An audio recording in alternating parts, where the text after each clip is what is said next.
আজকে আমার রান্নাঘরের সাদামাটা কিচেন অর্গানাইজারটা একটু গুছিয়ে নেব এবং একটু পরিষ্কারও করে নেব, তারই কিছু অংশ আজকের ভিডিওতে শেয়ার করব। আসসালামু আলাইকুম, কেমন আছেন সবাই? আশা করি সবাই ভালো আছেন, সুস্থ আছেন। সুমির সংসারের আরও একটি নতুন ভিডিও দেখার জন্য আপনাদেরকে আমন্ত্রণ জানাচ্ছি। আশা করব আমার আজকের ভিডিওটি আপনাদের কাছে অনেক ভালো লাগবে। আমার প্রতিটা ভিডিওতেই আমি আমার রান্নাঘর দেখিয়ে থাকি, কারণ আমাদের গৃহিণীদের দিনের বেশিরভাগ সময়ই কিন্তু রান্নাঘরে পার করতে হয়। আমার ভিডিও যেসব আপুরা দেখেন তারা জানেন আমার রান্নাঘর একদম সাদামাটা। রান্নাঘরে নেই কোনো সেলফ, নেই কোনো তাক। তো রান্নাঘরে কাজ করতে আমার খুবই সমস্যা হয়। রান্নাঘরে সেলফ করা হবে কিছুদিন পরে, এখন একটু আমাকে ম্যানেজ করতে হচ্ছে। তো রান্নার কাজে সবসময় যে জিনিসগুলো ব্যবহার করি সেগুলো আগে আমি কাউন্টার টপের নিচে যে জায়গা ছিল সেখানে রাখতাম। তো ব্যবহার করার সময় বারবার কিন্তু ঝুঁকে সেই জিনিসগুলো তুলে নিয়ে তারপর ব্যবহার করতে হতো।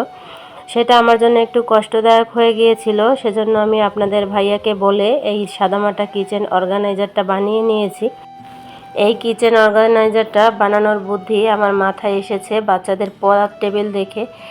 আমার রান্নাঘরে যেহেতু আমি ইচ্ছে করলেই যেন তেন কিচেন অর্গানাইজার লাগাতে পারবো না, সেজন্য বাচ্চাদের পড়ার টেবিলের যে সেলফগুলো থাকে সেটা দেখার পরে আমি মনে মনে ভাবলাম এরকম তো আমরা আপাতত একটা বানিয়ে নিতেই পারি। তো আপনাদের ভাইয়াকে বলার পরে উনি কিন্তু মেলামাইন বোর্ড কিনে সেটা দিয়ে আমাকে এই কিচেন অর্গানাইজারটা বানিয়ে দিয়েছেন, আর আপাতত এটা দিয়েই আমি রান্নাঘরে কাজ চালিয়ে নিচ্ছি।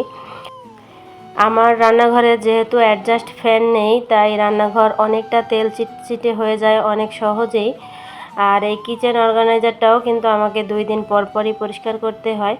তো এই অর্গানাইজারটা যেহেতু সাদা, এটার উপরে যাতে ময়লা একটু কম পড়ে সেজন্য আমি কিন্তু অয়েল ক্লথ যে থাকে সেগুলো দিয়ে দিয়েছি। আর তার উপরে সবসময় আমি কিন্তু এরকম পেপার বলেন, তারপরে ক্যালেন্ডার যে থাকে সেগুলো এরকম ভাঁজ করে দিয়ে দিই।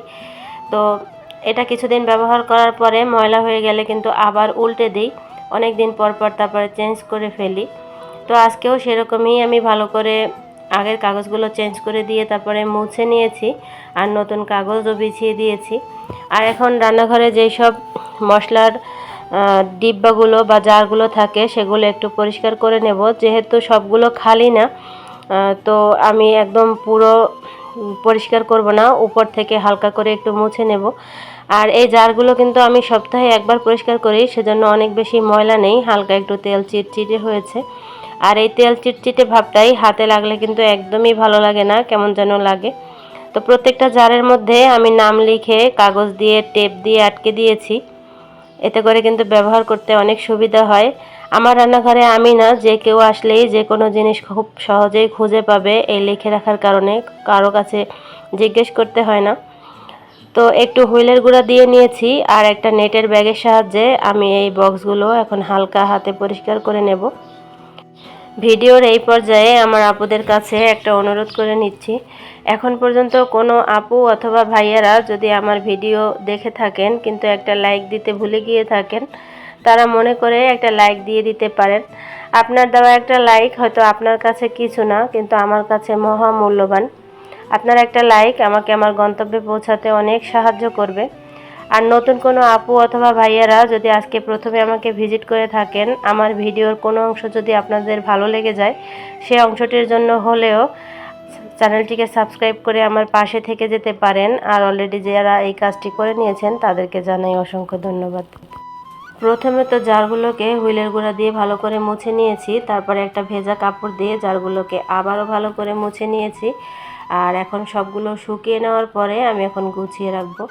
তো এই সাদা যে ঝুড়িটা দেখা যাচ্ছে এটা আমার পুরনো রাইস কুকারের একটা নেট, আলু সেদ্ধ, আলু ডিম সেদ্ধ করার যে নেটগুলো থাকে সেটার মধ্যে আমি এই ছোটো ছোটো জারগুলোকে গুছিয়ে রেখেছি, এতে করে এক জায়গায় সব পাওয়া যায়, ব্যবহার করতে কিন্তু অনেক সুবিধা হয়।